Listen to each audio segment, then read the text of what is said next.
Okay, so here's our agenda. We're going to talk about sampling bias, good sampling, and we will not get to the activity today. We're going to save that activity for Tuesday. Okay, so these would be good things to take notes on, and you can either take notes now or when you get home you can take notes. I can pause for a minute if you like to use paper when you take notes. But these are some definitions.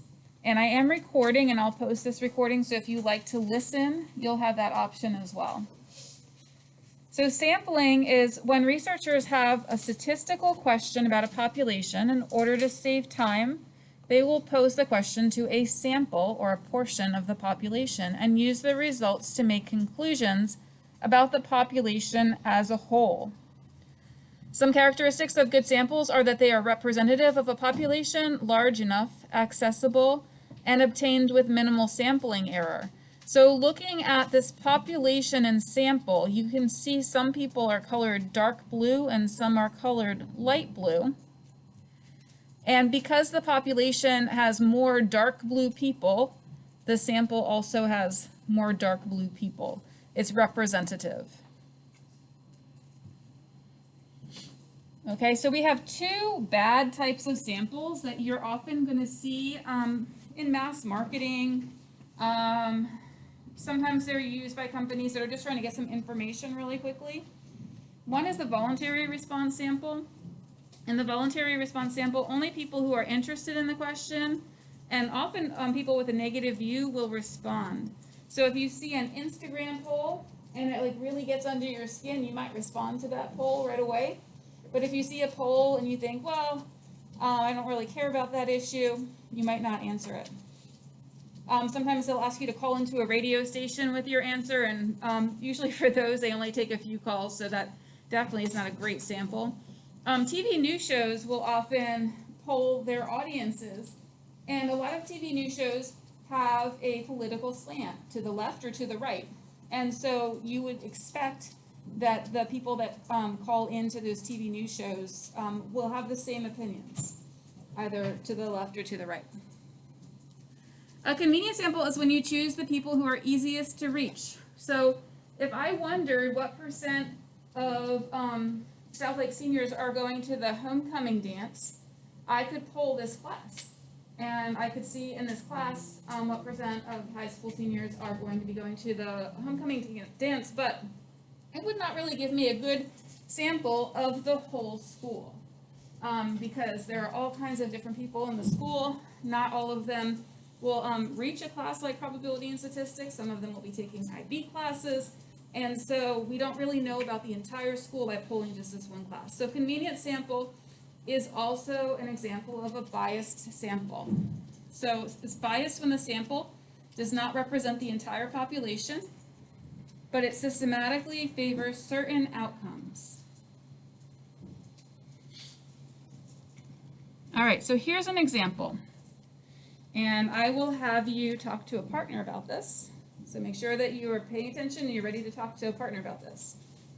A large high school wants to gather student opinion about parking for students on campus. It's not practical to contact all the students. A says, give an example of a way to choose a sample of students that is bad because it depends on voluntary response.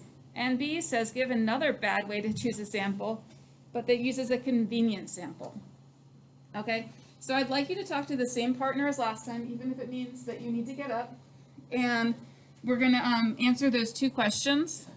And I'll pause my video. All right, so we want to know student opinions about parking. Raise your hand if you can tell us a voluntary response way that we can collect this. Okay, 2 hands already, 3 hands, excellent. I'm waiting to see if some people who don't usually raise their hand want to raise their hand as well, in addition to all these great hands. Good. All right, Alejandro, what do you think? Emails. So you could email people and see if they respond, if they volunteer to respond. That would definitely work. Kyle, you got something different? You already have it. Sometimes like QR codes. Survey and ignore them. Yeah, so QR codes are very easy to ignore, especially if they don't have any words on them. Although sometimes if they don't have any words, you get curious, like, what is this QR code? But yeah, definitely. Any other ways that we could do a voluntary response? All right, how about convenience sample? How could we do a convenience sample to get us parking information? One person has a hand up and 2 people have a hand up. Arlen, what are you thinking? If they like stood out in the parking lot and just went up to people. Oh, that's a little bit better of a bad way to sample, right? Because you're actually targeting the people who are in the parking lot to park there instead of the bus drivers or riders. Yes. You could wait for people that are late and then catch them at the door, Oh, so those people will definitely have a vested interest, right? and then make them more late. Yeah. Go ahead, Kyle. Just like either walk into a random classroom or just, Mm-hmm. I mean, it is more random, but still you just kind of go there, or like, I walk past your Yeah. house. Yeah, there's something that we're going to talk about next class called a cluster sample. The cluster sample is when you have all these different small groups already ready, and you randomly choose one of those small groups. So if I like use a random number generator to choose a classroom in this building, that could be a cluster sample. There's a small amount of randomness to it, but still it probably is only going to represent a small segment of the school population. Like what if we get a freshman class and they don't know anything about parking, right? So, yes, you are right that those would be convenient samples. Okay, so a better sampling technique is simple random samples. Chosen so every set in the individuals has an equal chance of being chosen. You label each individual in the population. Use a random number generator. So there are a lot of things. If you just Google random number generator, one comes up, but actually I have recently learned, mostly through practice, that it's not that great because it chooses the same number. So it's not that random. It's using an algorithm to choose random numbers, this one here. And that's not the best. The best one, instead of just Googling it, is random.org. And if you go to the website for random.org, they describe how they choose their random numbers, which is definitely more random. They call the other programs pseudo-random. All right? So choosing random numbers, I don't know why I get such a kick out of this, maybe because I'm a math teacher, but it's just fun for me. So we have 23 kids in class. And you can generate and choose the lucky student. And if I look at my class list, that would be number 7. 3, 4, 5, 6, 7. It's Wyatt. Ah, you're the lucky winner, but I don't have anything. Let's pick one more. It's 13. Let's see. So 8, 9, 10, 11, 12, 13, and it's Kyle. Congratulations, Kyle. You are the second lucky winner. All right. So random.org is a really good random number generator. And so the best way to choose a sample from the school population would be to get a list of all the students in the school and number them. So 1 through whatever. Use a random number generator to select. So the best ways of sampling are not the easiest ways of sampling.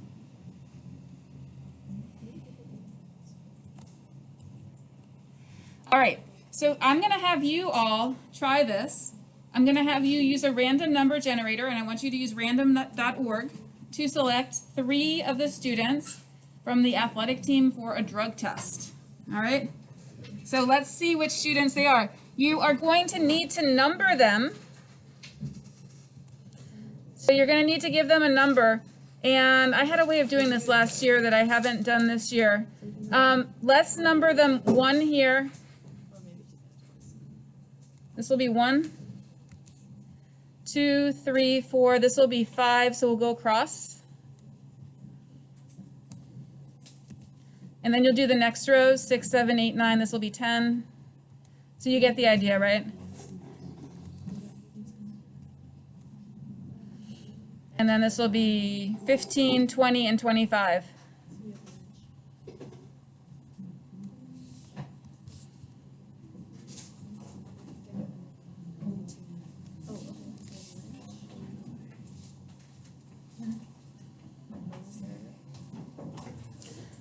All right, compare with your neighbor, see if you got any of the same people. See if you chose the same people.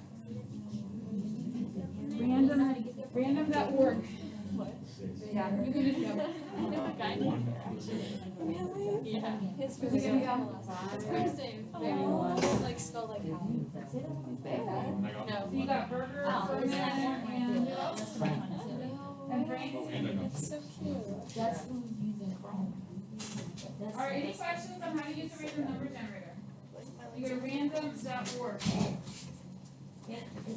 Go. There's a lot of choices on there. That's not a link, guys. Sorry. I just thought you could type that because it's so short. You can? Yeah, you just random.org in the search bar. Yeah. All right, so I'm going 1 to 25 now. And I'm gonna generate. We're gonna use some of these other links in a later project, but it's a lot later. The dice roller, the coin flipper, these are fun. So you wanna generate 3 different numbers. I got 24, 16, and, oh, we got the same one. 22. 24, 16, and 22.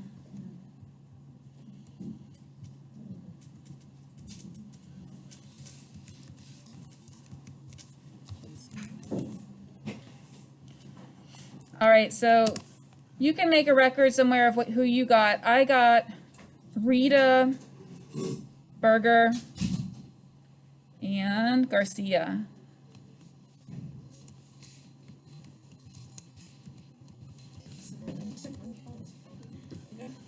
Okay.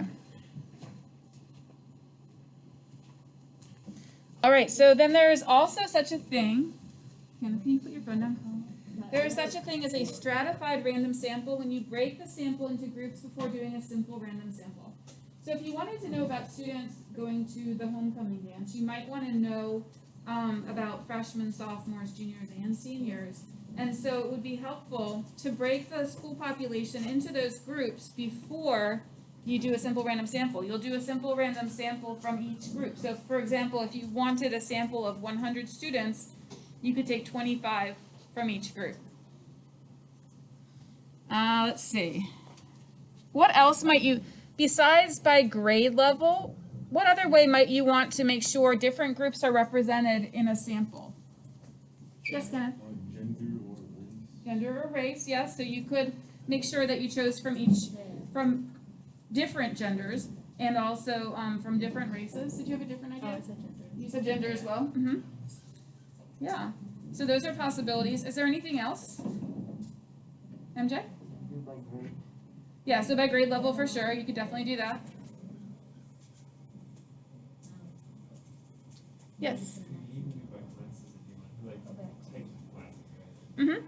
Yeah, you could do it by types of classes. Like you could do, maybe you're interested in like choral students and what they might take or what they might do. You might be interested in auto tech students and what they might do. So there are lots of different ways you might want to split up the class just depending on what you need. Okay, so a university has 2,000 male and 500 female faculty members. The university president wants to poll the opinions of a random sample of faculty members. In order to give adequate attention to female faculty opinion, the president decides to choose a stratified sample of 200 males and 200 females, and then the president obtains alphabetized lists of female and male faculty members.